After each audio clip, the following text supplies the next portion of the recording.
প্রিয় দর্শক বন্ধুরা, এই মুহূর্তের জন্য প্রাইমারি থেকে একটি গুরুত্বপূর্ণ খবর উঠে আসছে। প্রাইমারি 2022 নিয়োগকে কেন্দ্র করে গুরুত্বপূর্ণ আপডেট থাকছে এই ভিডিওর মধ্যে। অবশ্যই এই ভিডিওটিকে তাই শেষ পর্যন্ত শুনে বোঝার চেষ্টা করবেন ও ভিডিওটিকে শেষ পর্যন্ত দেখে নেবেন।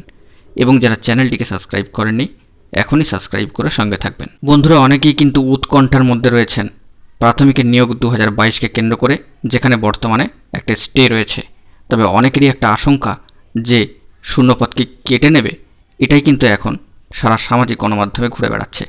11,765 শূন্যপদ থেকে তাহলে কি 3,929টি শূন্যপদ বাদ চলে যাবে? কেউ আবার বলছেন কেটে নেবে। এ সমস্ত বিষয়ে প্রবেশ করার পূর্বে আগে একটু দেখে নিই যে আগামীকাল কিন্তু সুপ্রিম কোর্টে একটি গুরুত্বপূর্ণ মামলা রয়েছে। সম্মানীয় Sadek Biswas versus the State of West Bengal, diary number 39305 of 2022।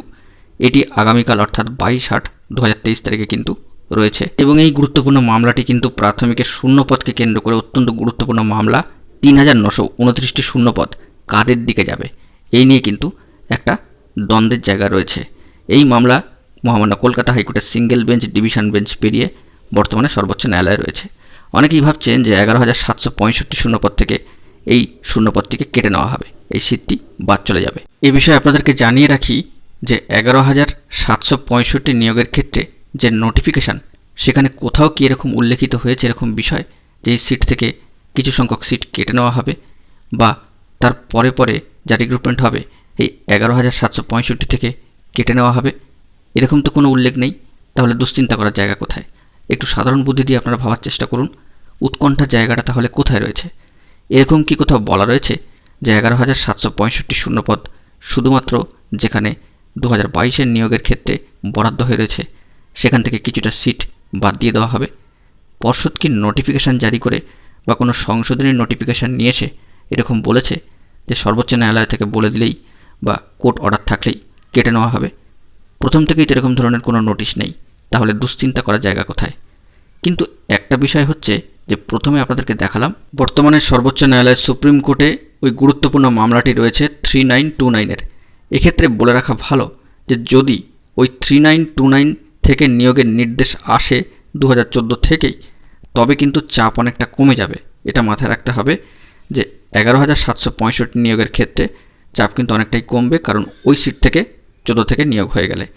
এবং এই বিষয়টি আরও বলে রাখার দরকার যে 11,765 থেকে ওই শূন্যপদ থেকে বাদ দিয়ে নিয়োগের কথা যদি কোনো সময় ভুলবশত চলে আসে বা মহামান্য কোর্টের তরফ থেকে এরকম নির্দেশ আসে, তবে তো আইনের পথ খোলাই রয়েছে, অর্থাৎ আইনানুগ রাস্তা ধরেই কিন্তু সমস্ত ব্যবস্থা হবে।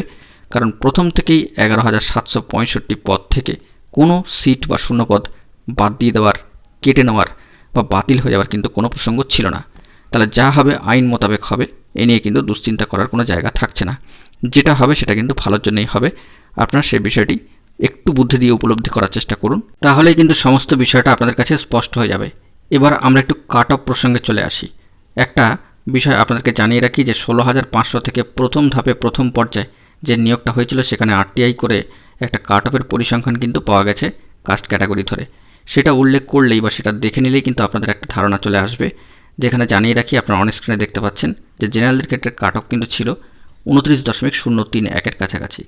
এসিদের ক্ষেত্রে ছিল যে 25.886, এসটিদের ক্ষেত্রে ছিল 22.840, ওবিসি এর ক্ষেত্রে ছিল 27.613-এর কাছাকাছি এবং ওবিসি বি হচ্ছে 28.471। পয়েন্ট ফ্র্যাকশনের নাম্বার বেড়েছে কমেছে আপনারা ওবিসি বি এবং জেনারেলটা দেখলেই বুঝতে পারবেন। এসসি সেখানে কিন্তু 25-এর কাছাকাছি। দেখুন, একটা বিষয় জানিয়ে রাখি, এই যে কাট অফটি দেওয়া হয়েছে আরটিআই করে তথ্য মারফত যেটি জানা গিয়েছে, সেখানে তার সাথে তুল্যমূল্য বিচার করতে গিয়ে 2022-এর প্রাইমারি রিক্রুটমেন্টের সঙ্গে 11,765 প্যানেলে কিন্তু কাট অফ কিছুটা বাড়ার সম্ভাবনার মধ্যেই থাকছে। হেরফের যে খুব বেশি হবে তা নয়, তবে বাড়ার সম্ভাবনার মধ্যেই কিন্তু থাকবে, এমনটাই মনে করা হচ্ছে। পরবর্তী ক্ষেত্রে গুরুত্বপূর্ণ খবর উঠে এলে অবশ্যই আপনাদের মাঝখানে তুলে ধরব। বন্ধুরা, এখন এটুকুই। সকলে ভালো থাকবেন, চ্যানেলটিকে সাবস্ক্রাইব করে সঙ্গে থাকবেন। ধন্যবাদ।